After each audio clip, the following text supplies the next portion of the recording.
Hello, I'll be being lavash. ဒီနေ့မှာတော့အိမ်မှာဟင်းမချက်ပဲနဲ့ပေါ့နော်ကြာဆိုင်ဟင်းကပူပူလေးပဲအလွယ်ချက်စာဖြစ်ပါတယ်ဒီချက်နေလေးရဆိုလို့ရှိရင်အရင်လွတ်လွတ်ကူတယ်ပြီးတော့အရသားလည်းအရင်ကိုကောင်းပါတယ်ရှင်ကဲဒါဆိုဖြွဲဗီဒီယိုလေးကိုအဆုံးထိလိုက်ကြည့်ပေးကြပါအောင်နော်ပထမဆုံးဖြူတို့ချက်သားပြုတ်ပေးရန်အတွက်တက်စင်ထားတဲ့ချက်ပေါင်တစ်ဖက်နဲ့ချက်ရမောက်တစ်ချမ်းစာကိုပြုတ်မဲ့အိုးလေးကိုထည့်ပေးလိုက်ပါမယ်အရသားအတွက်ကတော့သူ့ရဲ့ကိုဖြိုးကအသားမုံနေငယ်ပြီးတော့စနင်းမုံလေးနေငယ်ထည့်ပြီးတော့ငံပြရည်ကိုထမင်းစားဆုံးနဲ့လက်စွန်းကြော်လောက်စာကိုထည့်ပြီးတော့ပေါ့နော်ဒီထောင်းထားပြီးသားချက်သွဖြူလေးနေငယ်ကိုပါထည့်ပြီးတော့တမတွားအောင်နေထားပေးလိုက်ပါတယ်ရှင်ဒီအရသားလေးတွေဝင်သွားအောင်ပေါ့နော်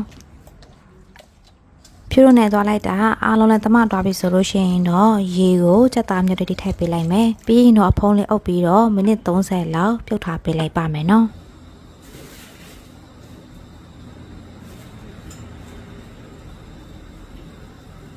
ဖြူပြုတ်သွားလိုက်တာကြက်သားလည်းလုံးဝကြက်သွားပြီဆိုလို့ရှိရင်တော့ဆယ်ထုတ်ပြီးတော့အေးခဏပေးလိုက်ပါမယ်နော်ခဏလောက်အေးသွားအောင်ပေါ့နော်ဒါလေးတွေကတော့ကြာစံချက်မှာအတိကပါဝင်တဲ့ပစ္စည်းလေးတွေပဲဖြစ်ပါတယ်ဒီမှာဆိုလို့ရှိရင်တော့အနှိမ့်ဖြစ်ထောင်းမယ်ပပလှီထားတဲ့ဆက်ပရင်တစ်ချောင်းစာပါမယ်ပြီးတော့ချက်သွဖြူလေးမွှစာနဲ့ပပလှီထားတဲ့ချက်သွနဲ့အလုံးကြီးတစ်လုံးစာပဲဖြစ်ပါတယ်ရှင်ပြီးတော့ဒါလေးကတော့ဖြူတို့ခဏကပြုတ်ပြီးတော့ဆက်ထုတ်ပြီးပေါ့နော်အေးခဏထားတဲ့ချက်သားပဲဖြစ်ပါတယ်ဒီနေ့ကလွယ်လွယ်ကူကူလေးချက်မှာဖြစ်တဲ့အတွက်ငုံဥကိုလည်းဖြူကပြုတ်ထားပြီးသားငုံဥကိုပဲသုံးထားတယ်ပေါ့နော်ပြီးတော့ဒါလေးကတော့အလုံးလိုက်ရောအစိတ်ကြီးရောပေါ့နော်စိတ်ထားပြီးသားကြက်သွန်တွေ3လေးလုံးစာပဲဖြစ်ပါတယ်ပြီးတော့အစေသက်ညက်ပြီးတော့ပေါ့နော်ရေစေးတန့်စင်ထားပြီးတော့ရေစစ်ထားတဲ့ပန်း6တွေမှု6တွေပဲဖြစ်ပါတယ်ရှင်ဒီပန်း6တွေမှု6တွေကိုရေစေးတန့်စင်တာတို့ညက်တာတို့တော့မပြတော့ဘူးပေါ့နော်ဖြိုအရင်ကလည်းလောက်ပြဖူးပါတယ်ပြီးတော့အစေသက်ရေစိန်ထားတဲ့ဘဲကြံစာထုတ်ကြည့်တစ်ထုပ်စာပဲဖြစ်ပါတယ်ကဲဖြူတို့အေးခဏတဲ့ကြက်သားကလည်းအေးနေပြီဆိုလို့ရှိရင်တော့သူ့ကိုစိတ်ဆွပေးထားလိုက်ပါမယ်နော်ဒီနေရာမှာကြက်သားကိုကြတော့တခြားကြက်မာတွေပါရသုံးမဲ့ဆိုလည်းရပါတယ်ရှင်ဖြူကတော့လောလောကူကူလေးဖြစ်အောင်လို့ခုလိုမျိုးလေးစီပီကြက်ကိုပဲသုံးထားတယ်ပေါ့နော်ဒီနေ့မှာတော့အိမ်မှာဟင်းမချက်ပဲနဲ့ကြာစံဟင်းကားလေးပဲလောလောကူကူချက်စားဖြစ်ပါတယ်ရှင်ပြီးတော့အများကြီးရတယ်ပေါ့နော်ဖြူတစ်ဝက်လောက်ကိုကြတော့အမေအိမ်နဲ့အမအိမ်တော့ပေးလိုက်ပါတယ်ဒီတအိုးဆိုလို့ရှိရင်စားလို့မကုန်ဘူးပေါ့နော်သူကအများကြီးရပါတယ်ချက်သားကိုဆက်ဆွပေးရတဲ့ဖြူကအစေးသေးပပလှီထားတဲ့ဒီဇက်ဘလင်တစ်ချောင်းစာကိုညှက်သွားတဲ့အထိအရင်ထောင်းထားပေးလိုက်ပါတယ်ဒီနေရာမှာတချို့တွေကြားတော့တဲ့ဂျင်းကိုသုံးကြတယ်ပေါ့နော်ဂျင်းကိုသုံးမဲ့ဆိုလည်းရပါတယ်ရှင်ဖြိုကတော့ဒီဇက်ဘလင်နဲ့လေးကြိုက်တာဖြစ်တဲ့အတွက်ဇက်ဘလင်ကိုပဲသုံးထားပါတယ်ထောင်းထားတဲ့ဇက်ဘလင်ကညှက်သွားပြီဆိုတာနဲ့ဖြိုကဒီကြက်တုံဖြူနဲ့ကြက်တုံတွေကိုထည့်ပြီးတော့ညှက်သွားအောင်ပြန်ပြီးတော့ရောထောင်းပေးထားလိုက်ပါတယ်ကဲဖြူတို့အနှစ်လေးလည်းရပြီဆိုလို့ရှိရင်တော့စားချက်ပေးရန်အတွက်အိုးထဲကိုစီထည့်မယ်စီလေးပူလာပြီဆိုလို့ရှိရင်တော့စနေမုတ်လေးနည်းငယ်ကိုထည့်ပြီးလို့ရှိရင်ခဏကထောင်းထားတဲ့ဇက်ပလင်ချက်သွန်ဖြူနဲ့ချက်သွန်နေတို့ကိုထည့်ပေးလိုက်ပါမယ်နော်ပြီးရင်တော့အစက်ကြီးကြီးတွေစိတ်ထားတဲ့ချက်သွန်ကိုပါထည့်ပြီးတာနဲ့အနက်လေးမွေးလာတဲ့အထိစီသက်ပေးထားလိုက်ပါတယ်ရှင်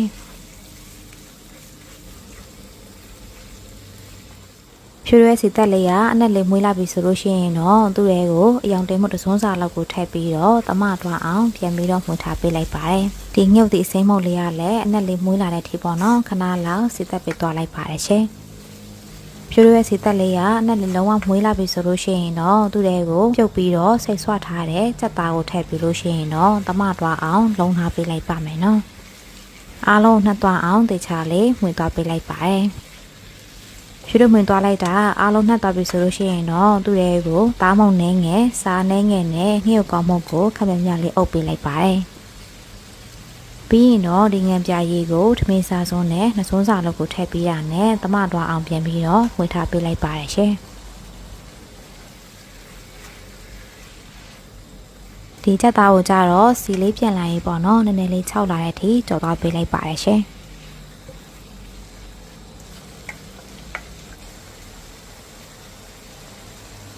်ဖြူရဲချက်သားကြော်လေးကခုလိုမျိုးလေးစီလေးပြန်ရင်ပေါ့နော်အနက်လေးမွေးလာပြီဆိုလို့ရှိရင်တော့သူ့တွေကိုပြုတ်ထားပြီးသားဒီကြက်ပြုတ်ရည်လေးကိုထည့်ပေးလိုက်ပါမယ်နော်ဒါကတော့ခဏကပြုတ်ထားတဲ့ကြက်ပြုတ်ရည်လေးပဲဖြစ်ပါတယ်ပြီးရင်တော့ဖြူတို့သူ့တွေကိုအစက်သိညှက်ပြီးတော့ရေစေးတန့်စင်ထားတဲ့မူ6တွေပန်း6တွေကိုထည့်ပေးလိုက်ပါမယ်ကဲပြီးလို့ရှိရင်တော့ဖြူနည်းနည်းလေးတမတွားအောင်ပေါ့နော်မှွေထားပေးလိုက်ပါမယ်ရှင်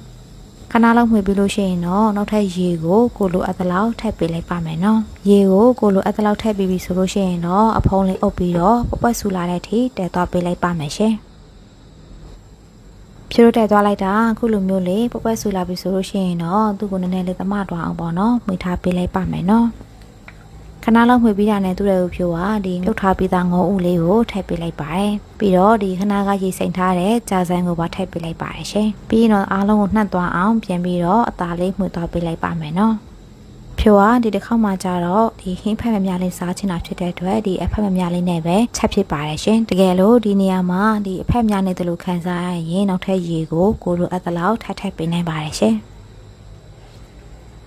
ဖြိုးတို့အားလုံးကိုတမတွားအောင်မှွေပေးလို့ရှိရင်တော့နောက်တစ်ခါပပတ်ဆူလာတဲ့အထိပေါ့နော်အဖိုးလေးအုပ်ပြီးတော့ချက်သွားပေးလိုက်ပါမယ်ရှင်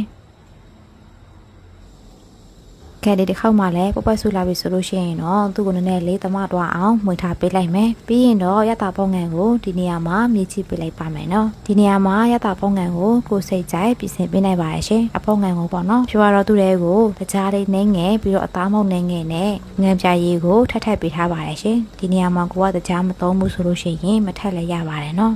ကဲပြီးရင်တော့အားလုံးကိုနှက်သွားအောင်ပြန်ပြီးတော့မှွေထားပေးလိုက်မယ်နှက်သွားပြီဆိုလို့ရှိရင်တော့ရတာပေါငန်ကိုနောက်တစ်ခေါက်မြည်ကြည့်ပေးလိုက်ပါမယ်နော်ရတာလည်းလုံးဝစစ်ကြည့်ပြီဆိုလို့ရှိရင်တော့နောက်ဆုံးကြမှာငှက်ကောင်းလေးနှဲငယ်ကိုထပ်အုပ်ပြီးလို့ရှိရင်တော့ရပါပြီရှင်ဒီနေထားလေးဆိုလို့ရှိရင်တော့ဖြူလို့ရကြတာဟင်းကပူလေးရတော့စက်ပါပြီတက်ပြီဆိုလို့ရှိရင်တော့ဖြူလို့ဆောင်းပကံထဲကိုထည့်မယ်ပြီးရင်တော့ကိုနှက်သက်ရအသေးရွက်လေးတွေနဲ့တွဲစားနိုင်ပါပြီရှင်ဖြိုးရတော့သူ့တွေကိုတံမြာတီးထည့်တယ်ပြီးတော့ငှုတ်တီချက်မှုန့်နဲ့ဒီနည်းဘေးလေးနှဲငယ်ကိုအုပ်ပြီးတော့စားဖြစ်ပါတယ်ရှင်လှုပ်နေလေးရလဲလွယ်ကူပြီးတော့စားလို့လည်းအရင်ကောင်းတာမို့ဒီဗီဒီယိုလေးကအားလုံးအတွက်ဆက်ပြမယ်လို့မျှော်လင့်ပါတယ်ရှင်ကဲဒီနေ့ရဲ့ဗီဒီယိုလေးကတော့ဒီလောက်ပါပဲเนาะဒါဆိုဖြိုးနေဖို့သက်တယ်မှာပြန်ဆိုကြမယ်เนาะအားလုံးဘိုင်